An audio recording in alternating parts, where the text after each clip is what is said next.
Selamat siang, kami dari kelompok 5 akan mempresentasikan hasil diskusi kelompok kami yang berjudul Perilaku Konsumen Jasa. Berikut nama kelompok kami. Ada Elizabeth Melinda, Francisca Sofia, Inolda Angel, Rosa Manulang, Vincentia Hundre. Definisi dan domain perilaku konsumen. Definisi perilaku konsumen secara spesifik banyak dikemukakan oleh para ahli ekonomi. Schiffman dan Kanu mendefinisikan perilaku konsumen sebagai berikut. Istilah perilaku konsumen diartikan sebagai perilaku yang diperlihatkan konsumen dalam mencari, membeli, menggunakan, mengevaluasi, dan menghabiskan produk dan jasa yang mereka harapkan akan memuaskan kebutuhan mereka. Sedangkan Angel, Blackwell, dan Miniard memberikan definisi perilaku konsumen sebagai berikut. Perilaku konsumen sebagai tindakan yang langsung terlibat dalam proses keputusan yang mendahului dan mengikuti tindakan tersebut.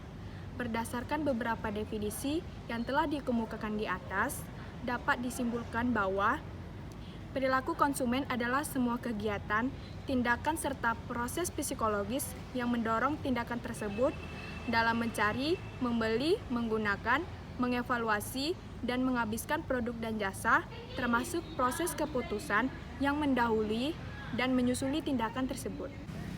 Kerangka analisis perilaku konsumen jasa.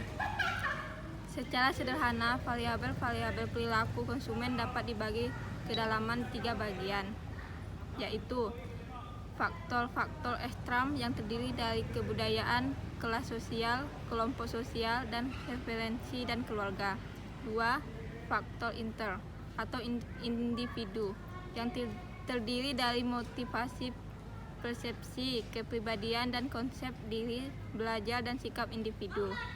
3. Proses pengembalian keputusan yang terdiri dari 5 tahap, yaitu menganalisis keinginan dan kebutuhan, pencarian informasi, penilaian dan pemilihan alternatif, keputusan untuk membeli, dan perilaku sesudah pembelian. Teori perilaku menyatakan bahwa perilaku adalah fungsi individu dengan lingkungan. Demikian juga dalam model perilaku konsumen, keadaan lingkungan dan individu yang bersangkutan memegang peran penting dalam menentukan perilakunya. Identifikasi kebutuhan. Identifikasi kebutuhan terbagi 5. Yang pertama, mengumpulkan data mentah dari pelanggan.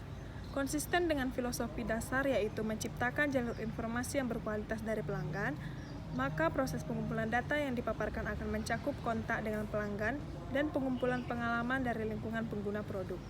2. Menginterpretasikan data mentah menjadi kebutuhan pelanggan.